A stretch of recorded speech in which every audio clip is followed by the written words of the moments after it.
श्रवण करू शकत नाही तर 1 मुहूर्तभर श्रवण करा. 48 मिनिटाचा 1 मुहूर्त असतो. तेवढाही तुमच्याकडे वेळ नसेल तर अर्धा मुहूर्त 12 मिनिटं श्रवण करा. आणि तेवढंही तुम्हाला शक्य नसेल तर अर्ध्यात अर्धा म्हणजे 6 मिनिटं जरी आपण शिव महापुराण कथा श्रवण केली तर मरताना त्याला कधीही दुर्गती प्राप्त होत नाही. हा शिव महापुराण कथेचा महिमा आहे. बोल शिव महापुराण भगवान की जय.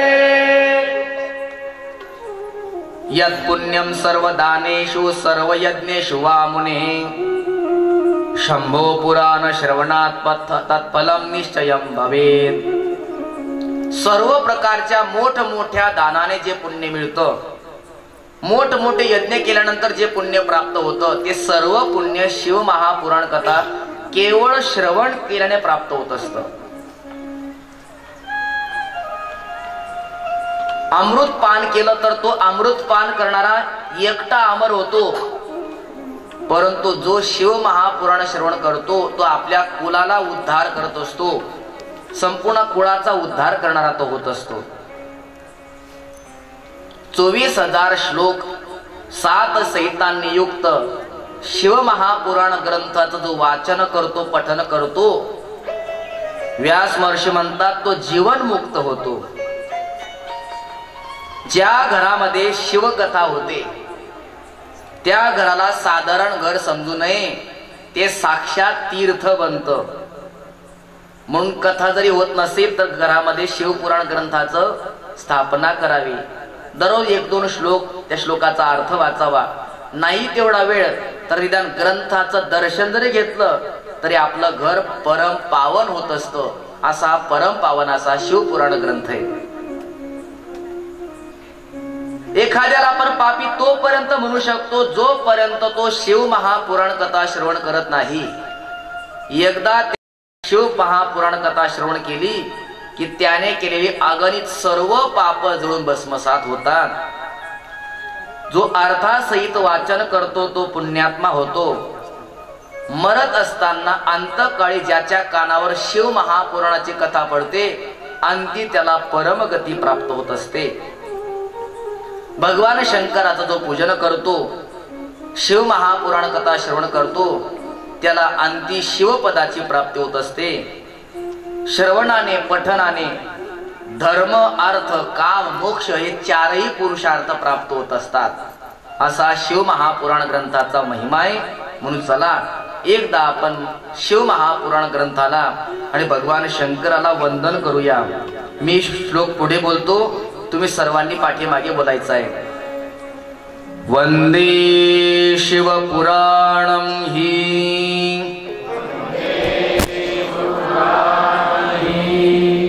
वंदे शिवपुराणं हि वंदे शिवपुराणं हि सर्वदाहं प्रसन्नधीः सर्वदाहं प्रसन्नधीः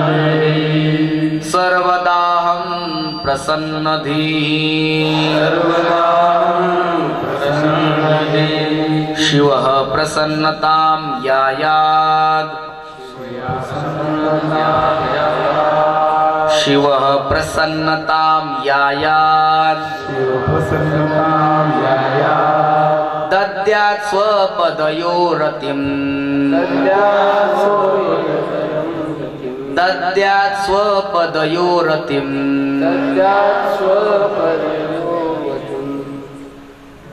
शिव महापुराणाची स्तुती केली आहे, भगवान शंकराला वंदना केली आहे. शिवपुराणाला वंदन करून निर्मल बुद्धीने वंदन करून आम्ही भगवान शंकराला प्रार्थना करतो की आपण आपल्या चरणावर आम्हाला प्रीती निर्माण करा. कारण भगवान शंकराच्या विषयी ज्याला प्रेम नाही, राम सुद्धा त्याचा स्वीकार करू शकत नाही. शिव कमल पद जिनई रते नाही, राम ही ते सपने हो ना सुहाई.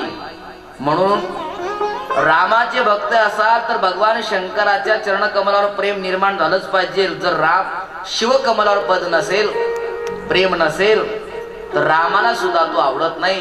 कारण रामाचे परम भक्त शंकरजी आहेत आणि शंकरजींचे परम भक्त रामजी आहेत. हे परस्पर एकमेकांना आराध्य देवता असं मानत असतात.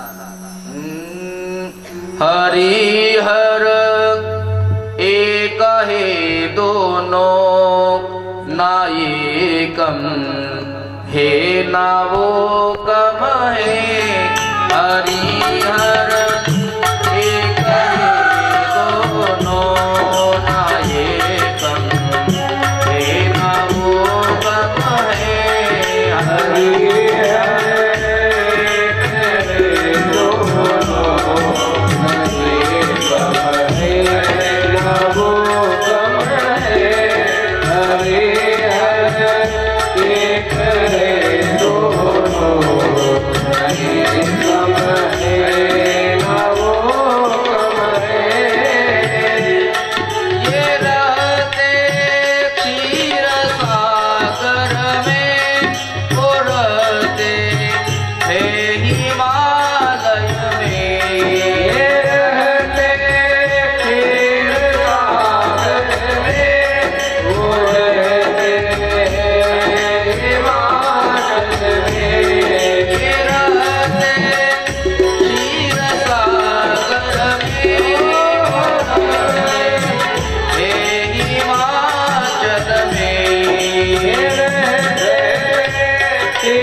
हरे हरे करे दोनों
शंकर भगवान की जय।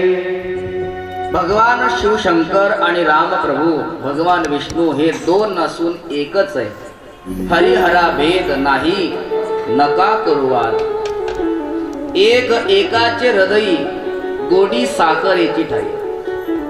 राम भक्त असेल पण भगवान शंकराची निंदा करत असेल तर राम म्हणतात मी त्याची भक्ती स्वीकारत नाही। शिवभक्त असेल रामाची निंदा करत असेल तर भगवान शंकर म्हणतात मी त्याची भक्ती स्वीकारत नाही। कारण हे दोन एक नसून दोघही भिन्न नसून एकच आहेत। हरिहर एक है दोनों, न ये कम है ना वो कम है। यानंतर शौनकजींनी श्री सुतजी महाराजांना प्रश्न केला, महाराज शिवमहापुराण कथेने कोणकोणत्या प्रकारचे पापी तरुण जातात? के विशुंत्यंत्यनया कथया पापीना कलौ। या कलियुगामध्ये कोणकोणत्या लोकांचा उद्धार होत असतो? तेव्हा श्री सुतजी महाराजांनी शौनकादी ऋषींना यादी सांगितली की कोणाकोणाचा उद्धार शिव महापुराण कथेने होत असतो। ये मानवा पापकृतो दुराचार रता खला कामादि निरता नित्यं तेपि शुद्ध्यन्त्यनेन वै। जे माणसं नेहमी पाप कर्म करण्यामध्ये मग्न आहेत, दुराचरण करण्यामध्ये मग्न आहेत, कामादी विकारामध्ये नष्ट झालेले आहेत, अशा सर्व लोकांचा उद्धार शिव महापुराण कथा श्रवणाने होत असतो। तृष्णा कुला सत्यहीना मातृ पितृ विदूषका दांभिका हिंसका ये च तेपि शुद्ध्यन्त्यनेन वै। जे आई वडिलांचा द्वेष करतात, दंभ करतात, सत्यहीन आहे, कधी सत्य बोलत नाही, नेहमी खोटं बोलत असतात, या सर्वांचा उद्धार शिवपुराण कथेने होत असतो। ब्रह्म स्वपुष्टा सततम विविचाररताश्च ये विविचार कर्म करतात, या सर्वांचा उद्धार शिव महापुराण कथेने होत असतो। याच्याकरता एक सुंदर कथा श्री सुतजी महाराज शौनकादी ऋषींना सांगतात। आसीत किरात नगरे ब्राह्मणो ज्ञान दुर्बला देवराज इति ख्यातो विश्वस्त जनवंचक। एका किरात नगरामध्ये देवराज नावाचा ब्राह्मण राहत होता। हा ब्राह्मण ज्ञान दुर्बल होता। ब्राह्मणाकरता हे फार मोठं दूषण आहे। एखादा ब्राह्मण धनाने दुर्बल असेल, शरीराने दुर्बल असेल, पण त्याने ज्ञानाने दुर्बल असणं ही मात्र फार मोठी शोकांतिक आहे। एखादा कथाकार धनाने दुर्बल असेल, मानाने दुर्बल असेल, शरीराने दुर्बल असेल, त्याने ज्ञानाने दुर्बल असता कामा नये। नाहीतर आता परिस्थिती अशी होत चालली आहे, शिव महापुराण कथेमध्ये लोक उभं राहून सांगतात, महाराज शिव महापुराण सांगा, शिव महापुराण। अशी परिस्थिती होत चालली आता। ज्या ग्रंथावर आपण कथा करणार आहोत या ग्रंथाचा आधी अभ्यास करावा, मग व्यासपीठावर बसावं ना। का शिव महापुराण मध्ये भागवत सांगावं?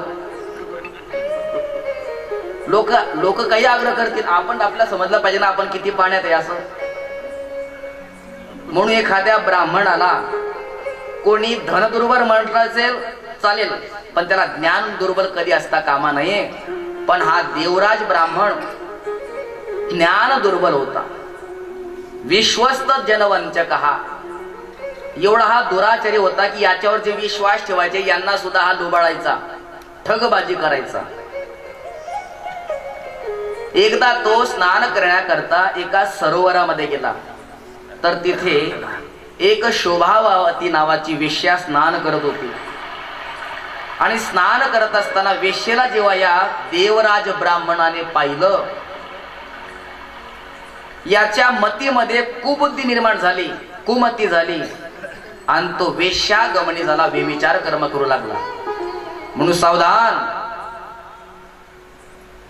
डोळे आणि कान हे दोन इंद्रिय नेहमी जपूनच वापर केला पाहिजे. बाकी जे इंद्रिय आहेत ना, यांची जास्त भीती नाहीये. एखादी वस्तू तिखट आहे का गोड आहे का कडू आहे असं जर आपण जीभेला विचारलं ना, तर ती जीभ त्या वस्तूपर्यंत जात नाही. ती म्हणते येऊ द्या कॅबिन मध्ये, तेव्हा मी सांगेन ही कडू आहे का गोड आहे. असं एखादी वस्तू कडक आहे का नरम आहे हाताजवळ आणावं लागेल तेव्हा ते कळेल. म्हणजे इतर सर्व इंद्रियांना विषय आणावे लागतात, पण हे दोन इंद्रिय एवढे खराब आहेत, डोळे आणि कान. ज्याने आपल्या जीवनामध्ये डोळे आणि कानाचा संयम केला त्याचं मन कुठे जाऊ शकत नाही. म्हणून तर तुकोबाऱ्या म्हणतात, डोळे कान त्याचे ठाई मन पायी राहो हे. डोळ्याने भगवंताचं रूप आणि कानाने त्याची कीर्ती श्रवण केली की मन कुठेच जात नाही. हे दोन इंद्रिय माणसाला फसवणारी आहेत. म्हणून आपण सावध तर राहिलं पाहिजे, पण आपल्या मुलाबाळांच्या बाबतीत सुद्धा सावध राहिलं पाहिजे. मोबाईल पाहतात, किती वेळ पाहतात, त्या मोबाईल मध्ये काय पाहतात हे आई वडिलांचं परम कर्तव्य आहे. नाहीतर नुसतं जन्माला घालायचं आणि वाढून मोठं करायचं असं हे आपलं कर्तव्य नाहीये. माता शत्रू पिता वैरी ये न बालो न पाठीत.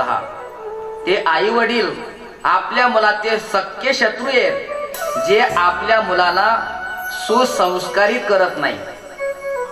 सुशिक्षित करण्याकरता आता जगतामध्ये, देशामध्ये, राज्यामध्ये, जिल्ह्यामध्ये, तालुक्यामध्ये अनेक शाळा आहेत.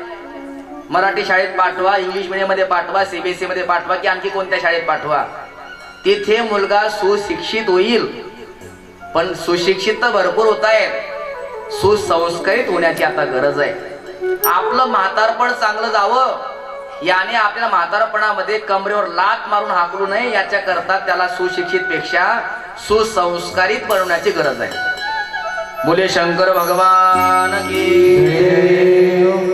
तर त्या देवराज ब्राह्मणाने स्नान करणाऱ्या शोभावती नावाच्या वेश्येकडे पाहिलं. ते दृश्य त्याच्या अंतःकरणामध्ये बसलं आणि तेव्हापासून तो दुराचार करू लागला, व्यभिचार कर्म करू लागला, अनेक प्रकारचं पाप करू लागला.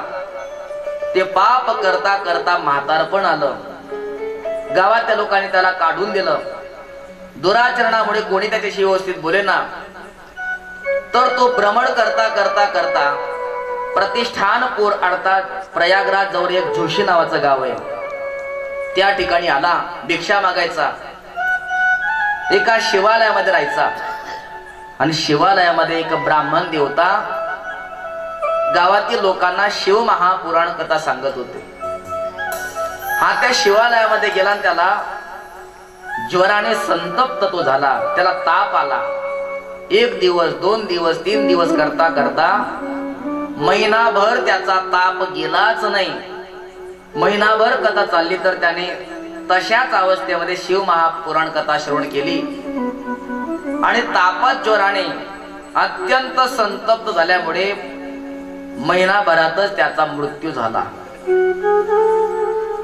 पाप कर्म केल्यामुळे यमदूत त्याला घेण्याकरता आले. यमदूताने त्याला पाश टाकलाय नेण्याकरता. तेवढ्यात भगवान शंकराचे शिवदूत त्या ठिकाणी आले. शिवगण आलेले सांगितलं, हे तुमचं गिराईक नाही, हे आमचं गिराईक आहे. अहो महाराज, याने करू नये ते काम केलंय, जाऊ नये तिकडे गेलाय, खाऊ नये ते खाल्लंय, पाहू नये ते पाहिलंय, दुराचार कर्म याने केलंय, त्यामुळे याला नरकामध्ये न्यावं लागणार आहे. तर शिवगण सांगतात, याने महिनाभर भगवान शंकराची कथा श्रवण केली, शिव महापुराण कथेचं श्रवण केलंय, त्यामुळे याचं सर्व पाप नष्ट झालंय. म्हणून शिवगणांनी या यमगणांना मारून मारून बेजार करून पाठवून दिलं आणि त्या देवराज ब्राह्मणाला भगवान शंकराच्या शिवपदाची प्राप्ती करून घेतली. बोल शंकर भगवान की जय.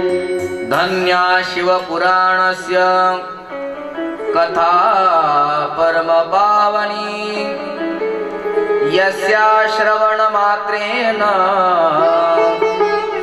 पापियानपि मुक्तिभाग. ही भगवान शंकराची शिवकथा परम पावनी आहे. हिचं श्रवण केल्यानंतर पापी सुद्धा मुक्त होत असतो. हा कथेचा महिमा आहे. म्हणून एकदा भगवान शंकराचं मोठ्या प्रेमाने आपण नामचिंतन करूया.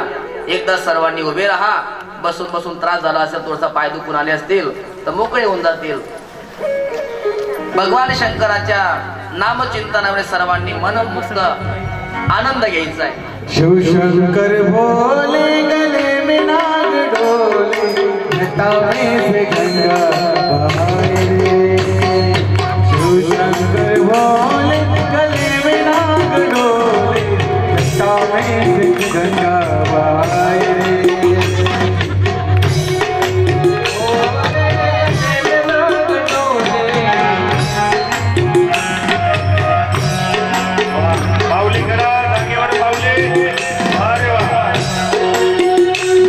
Oh